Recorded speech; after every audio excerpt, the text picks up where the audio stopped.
Hi, my name's Callie Wright, and I'm sitting here today with Edie Meeks. We're talking about her service in Vietnam. Hi, Edie. Thank you so much for joining us. Hi, thanks for asking me. I want to talk with you about being a woman who served in Vietnam. But before we do that, I'd love to hear a little bit about your life before you went to Vietnam. Sure. I grew up in Minneapolis, Minnesota.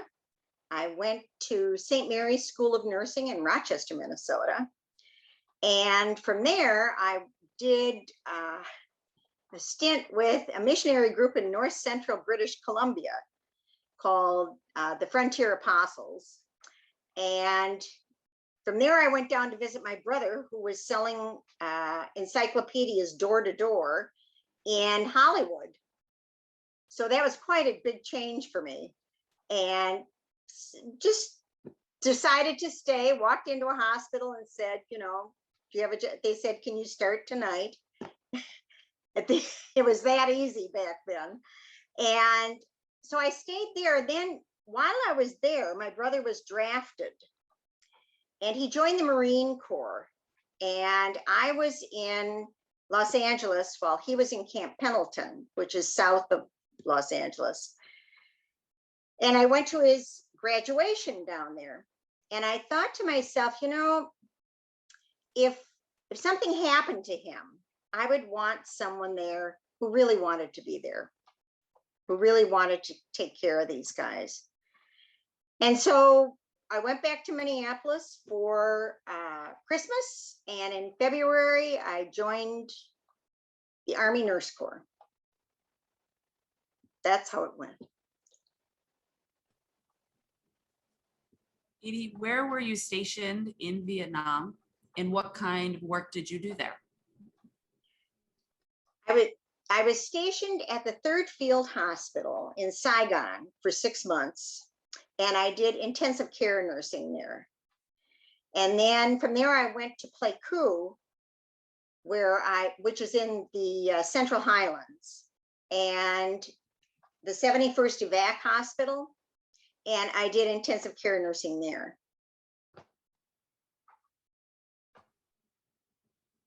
Edie, is there one day or one experience that you'd be willing to share with us that really sticks out for you?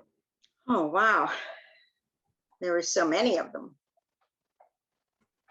I think the one that really sticks out for me is one night we worked 12-hour days, 6 days a week. And I was on the night shift. So that was 7 p.m. to 7 a.m. And around, I think it was probably 11 o'clock, we heard that we were going to get a lot of casualties in. And so we got all prepared. But what had happened was the other nurse, there were usually 2 RNs in the night shift. And the other RN had not come back from R&R yet. I guess her plane didn't get in or something. And so I said to one of the corpsmen in intensive care were just incredible. They were just wonderful. And I said to one of them, you're going to have to watch the intensive care side. I'll take care of the recovery side, because that's where the newly injured come in. And so he said, okay. I said, if there's a problem, just come and get me and we'll take care of it. But that's the way. And we had, I think, 6 casualties come in, pretty severe injuries. And as the evening went on, the corpsmen that worked during the day just happened to stop by and they started working. And pretty soon, all of these guys were in there working. Now, some of them had worked a whole day shift, but they just came back to help out, and they were just incredible. And we made it all work. And we, at that time, not only did we have the 6 coming in, and one of them passed away, but we also had a patient who had 2 arms, 2 legs, and an arm blown off. And he was on a trach and had to be turned and the whole thing. And we took care of him. Everything was taken care of. Those guys were just spectacular. But the teamwork over there was incredible. Thank you. Can you talk a little bit about just your days in Vietnam, what those days might have looked like? Well, if you work the day shift, you got in at 7 and you got report, and you just started taking one. It was split into 2 areas. The nurses' station was in the middle, and on one side was the recovery room, where they would come from surgery and you'd stabilize them. And then if they needed to, they would go over to intensive care.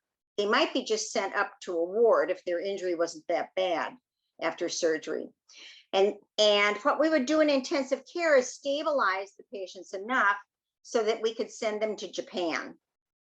Because we didn't do brain surgery, and so some of those patients just needed to be stabilized. Or if they had severe illness, injuries like the fellow that I just spoke about, we would stabilize him until we could ship him out to Japan, where they had a much bigger facility that could take care of him.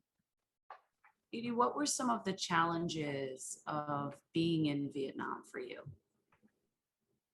And were there any challenges that were unique to being a woman in Vietnam? There were.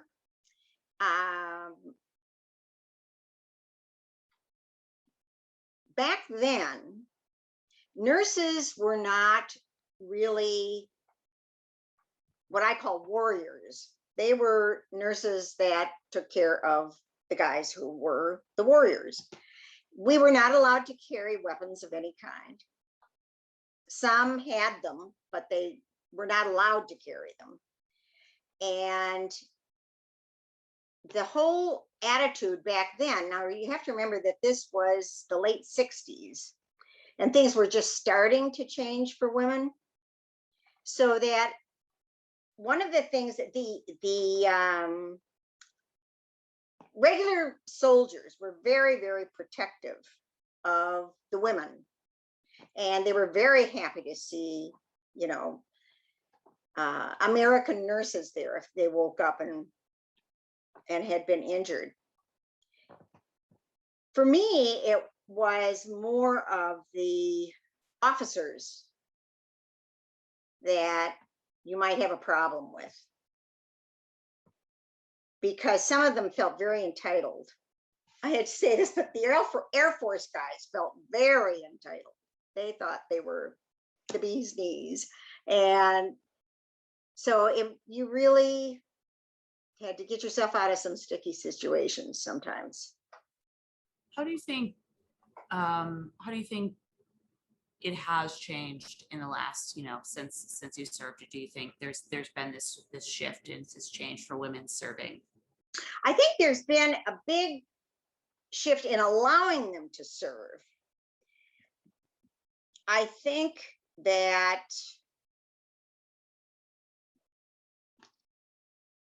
how can I put this?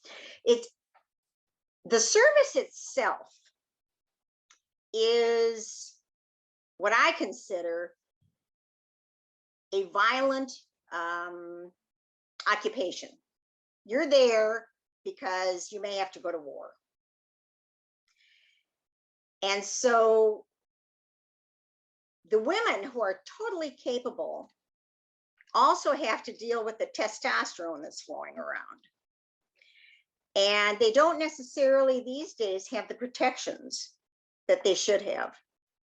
I know that they're starting to deal with that in Congress, which is good, because we have always felt that if there was, for instance, I had a problem, but you don't tell anyone. You didn't even tell your commanding officer, the female that was above you, because she wouldn't have done anything anyway. So you just didn't tell anyone. And having it the chain of command is really not healthy, I don't think, because the commander is going to protect whatever he's got. To me, it was because a lot of women had a lot of problems over there. and you had nobody to go to, you know, because they wouldn't have taken care of you anyway, unless you got pregnant, and then they would ship you home and kick you out of the Army. Because at that time, pregnancy, marriage, you could be married, but you couldn't be pregnant. And it was really a lot different back then, but I think that it hasn't, they've allowed women to become warriors, but they haven't necessarily protected them against all of the testosterone that's flowing. Thank you, Edie, for sharing that. I think it's important for people to hear a perspective from someone who served.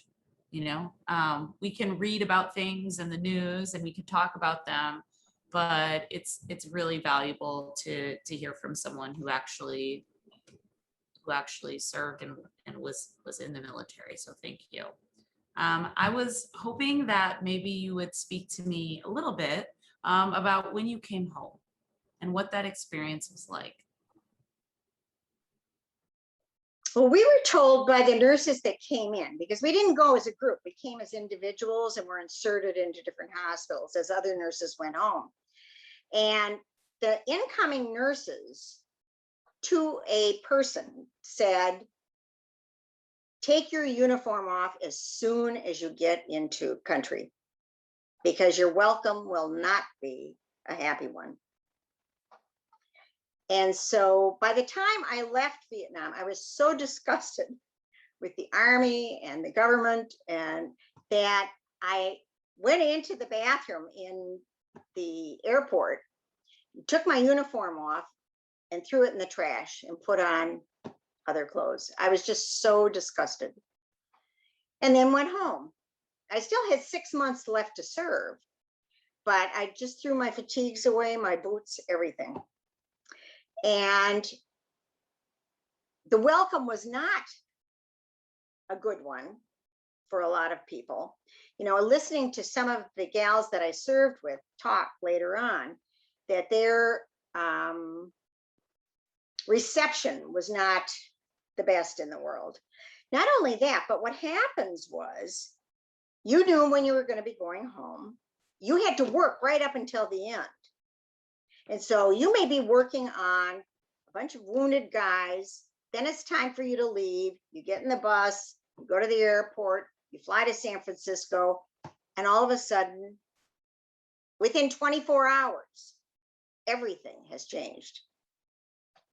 And yet your brain hasn't quite assimilated what's going on yet. And then when you get home, everybody expects you to be normal. And that for me was the big surprise, in that I was not normal. I had changed.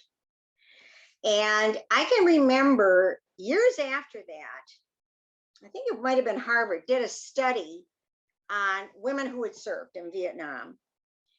And I was going to go, and then I thought, no, it was a 3-day study that you were supposed to be in New Hampshire or something. And I thought, okay, I'll go. And as it got closer and closer, I thought, I can't talk about that for 3 days. So I just didn't go. But Diane went. And after a day and a half, they sent her home because it was so traumatic for her. And this was my hooch mate in Pleiku. And they did, what they found in the study was that the chemistry of the women's brains changed. Literally changed after being under so much stress for a year. And that therefore you were going to be different and you were going to process things differently. And when you had enough stress, you know, sometimes some of the women committed suicide.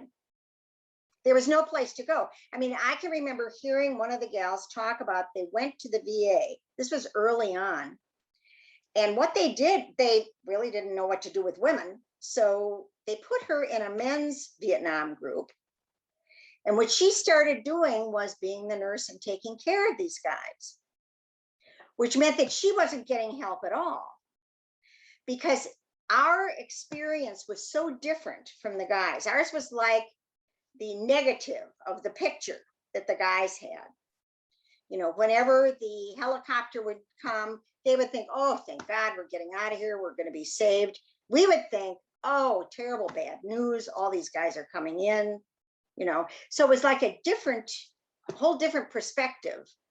And therefore, being in the same group, you didn't share the same, you know, we didn't shoot anybody. We didn't, our sadness and trauma was that we couldn't save everybody.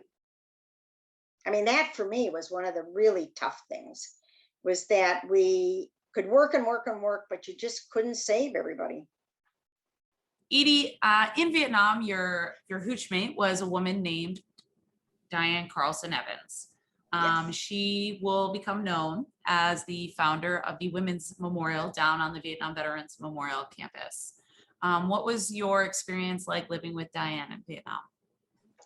Oh boy, well, it was actually in meeting her, because we both arrived about the same time in Pleiku. She had been at a different hospital before, as I had, and we both arrived in Pleiku at the same time. And it was unlike Saigon, where you would hear rockets, but they were far, far away because they weren't rocketing Saigon at that time. Pleiku got rocketed pretty often. And so what they did to protect the nurses was they had built the beds high off the floor so that if the rockets were coming, you could climb under the bed. And so Diane would usually crawl into my room, and the two of us would be under the bed. Sometimes more of the other gals would come. And I thought, this is great. If they hit this end of the hooch, we're really done for. You know, we're going to have 4 nurses gone. But they didn't. But it was pretty scary sometimes. And it was nice just to have that backup. But also just knowing that Diane was from Minnesota, and it was a comfort knowing that somebody from home was there. And when you came home, were you, I heard you say you struggled to talk about Vietnam. What changed for you? What made it possible for you to share your experience? Well, actually, I didn't talk about Vietnam, I would say, for a good 23 years. Not a word. In fact, when the Women's Memorial was coming up, and one of the local papers did a thing, interviewed me, because they had heard that I had served in Vietnam. And this woman who I'd known for 20 years came up to me and she said, Edie, I have known you for 20 years. I never knew you were there. But you really didn't talk about it, because this is a perfect example. I worked at the local hospital part-time.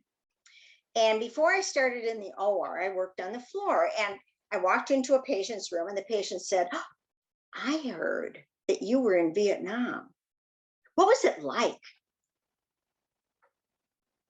And you're sitting there thinking, there's no way you can explain it. So I just turned around and walked out, because there was no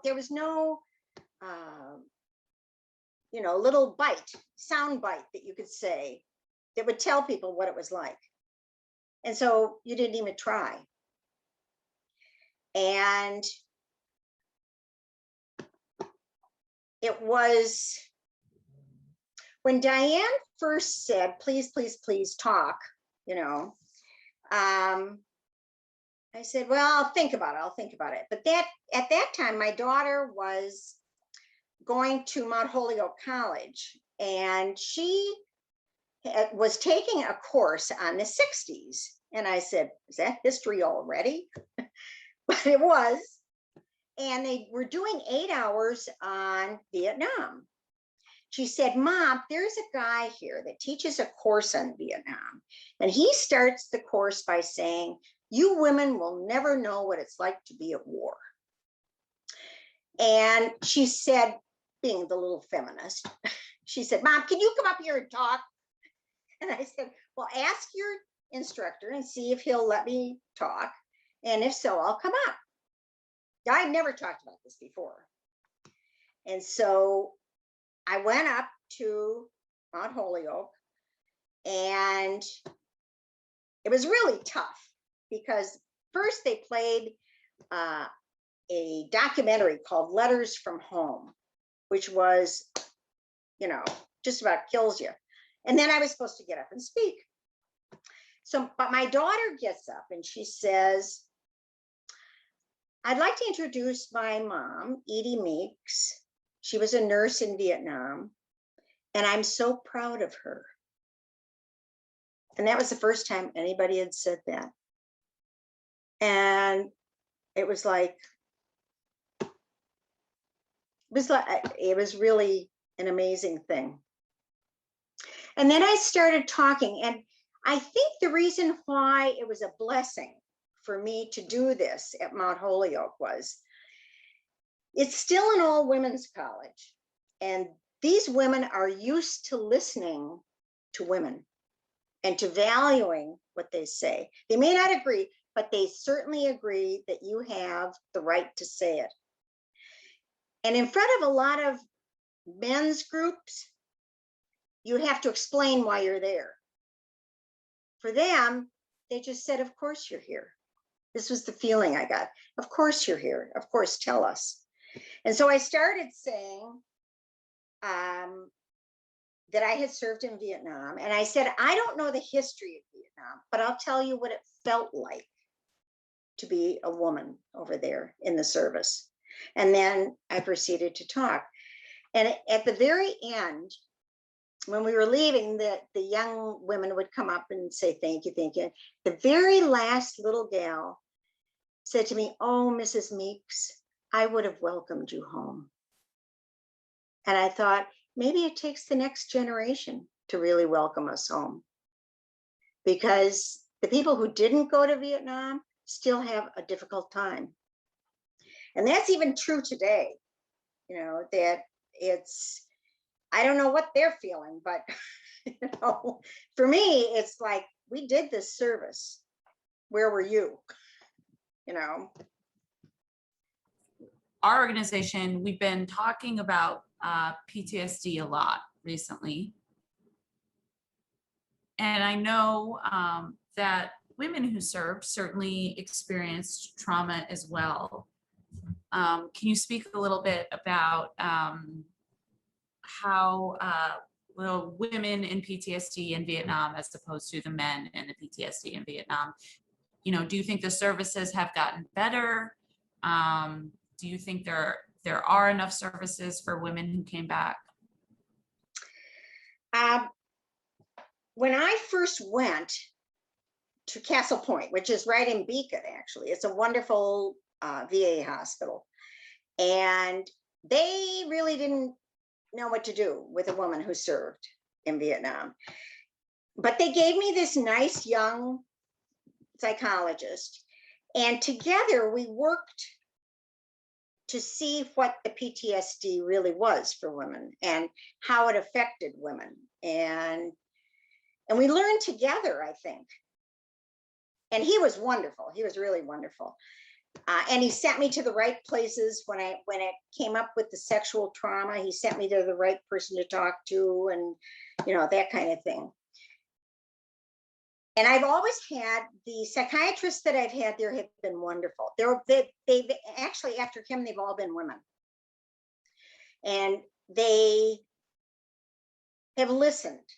And I think I had to work out what the PTSD did to me and how it was manifesting itself in my life. Because if you had said you have PTSD before any of this, with Diane or anything, I would have said, I'm doing fine. But it builds up. And when it got to be like 20, 22 years, I was hitting the wall. So I needed help because I didn't know where to go. And you can get so depressed, and you can have suicidal thoughts and not even know why you're having them, because you think this did not affect me. Why would I can remember going to, it was a group of some kind. And I said, to the woman, because I had talked about feeling so sad and whatever, and she came up to me, and I'd never seen her before, never saw her again. And she said to me, you know, you don't have to get over Vietnam. And all of a sudden I thought, oh, that's right. This is part of my life. Getting over it means that now that's gone, but it's never gone. It's always there. It's just how I handle it and incorporate it into my life that makes it work for me. So that one of the psychiatrists has said to me, when I was feeling really suicidal, and she said, tell your kids this, tell them. And I'd never thought of that, because a mother is supposed to protect the kids, you know. I mean, they were older now. And so I said, oh, okay. And so I did. And for the next 2 weeks, they called me every day to make sure I was okay, you know.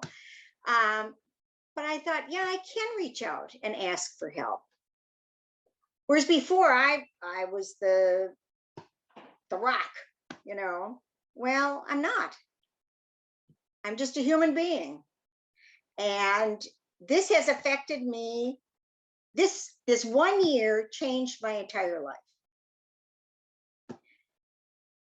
And I had to see that it did change my entire life. And therefore, I needed to accept that and go on with a life that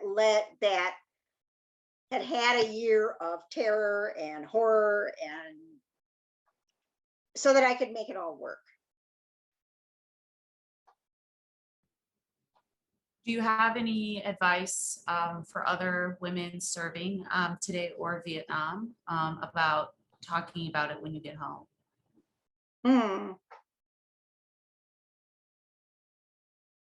Well, I know that today, women in the service and just veterans, you know, guys and gals coming back from Vietnam, from Iraq, Afghanistan, all these places, are much more accepted and loved, and, you know, and actually it was a lot of the Vietnam veterans that decided they were not going to be forgotten, and they were not going to go through what we did with Agent Orange begging to have some care, you know. So, but it's still tough. And I can remember at the beginning of the Iraq War, and the Army said, oh, we have this new treatment for PTSD that after they come back, they'll be cured within 2 years. I thought, these people are idiots. Because a lot of people really can't talk about it right away. I was one of those. I could not talk about it. I needed to process, and then I was ready to talk about it. And so it just is everybody's own timetable. But find a group of people, if you can, that you served with, other women that you feel safe with. And that's the key to everything with PTSD, is feeling safe. I know that for many years, I tried to create my own safety. But it really is a difficult time in your life, you know. I've been blessed with many, many things. I decided that I was going to get a cabin in the woods. And I got a cabin in the woods, and I worked hard for it, and I love it. But it took me at least 7 years before I wanted anybody else there. And when I first got the cabin, I supplied it as if it was a war zone, and I didn't know. I was a survivalist. And it was last year that my son went into my shed and he said, Mom, what's all this stuff?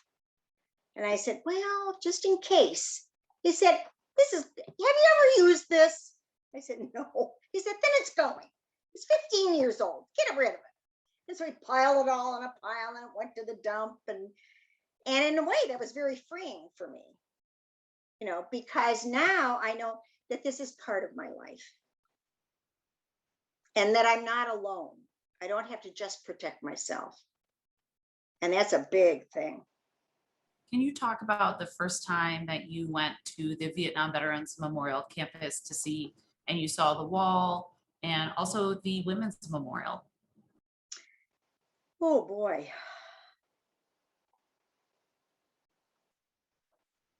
Well, I'll talk about the Women's Memorial. I went because that was when they first unveiled it, at the unveiling of the dedication of the Women's Memorial. And Diane had said, you have to be there, you know. So I went and I met up with my roommate from Saigon, one of the gals I went through basic training with. And she, a different gal, one of the gals that I went through basic training with. And it was amazing. But here's an example. I arrived there in the hotel, and there was this board that had notices on it. And one of the notices said, Edie, if you're here, I'm in room so-and-so. And I thought, oh my God, this is my roommate for Saigon. I could actually not remember her name. Even though I had lived with her, she also worked intensive care. You know, we had this very intensive, you know, relationship before, and I couldn't remember her name, which later I found out was not unusual. And so the three of us went from thing to thing to thing, and it was very, very healing. It started the healing. It made you aware. And it was also being with women who had served over there, because it's like speaking a different language. You know, you try and tell somebody who hasn't been there, and it's like you're teaching them, you know, Swahili, and you know it, but they don't. And all of a sudden, here are this group of women that know exactly what you're talking about. You don't have to explain anything. And it was just wonderful. It was really amazing. Edie, is there anything that I haven't asked you or that we haven't talked about that you want to share?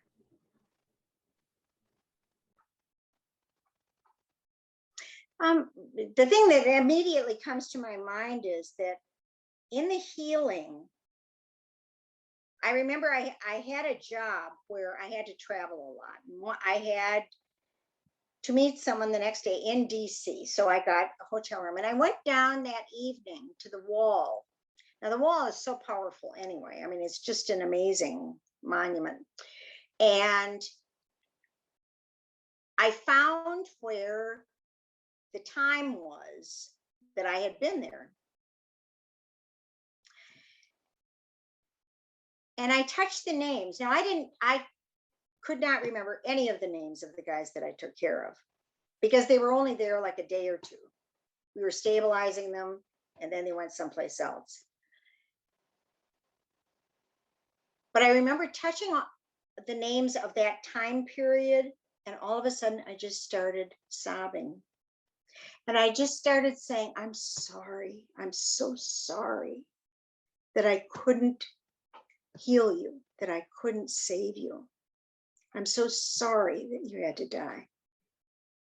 And I was surprised at my reaction, but I really needed to say that to the guys, because one of the things that I found was that, and I think this is true of many of the women, that they can remember the ones that they couldn't save, but they couldn't remember the ones that they did save, you know, in working, because some of the injuries were just so catastrophic that no matter what you did, you know, unless you were God, which we weren't, there was nothing you could do.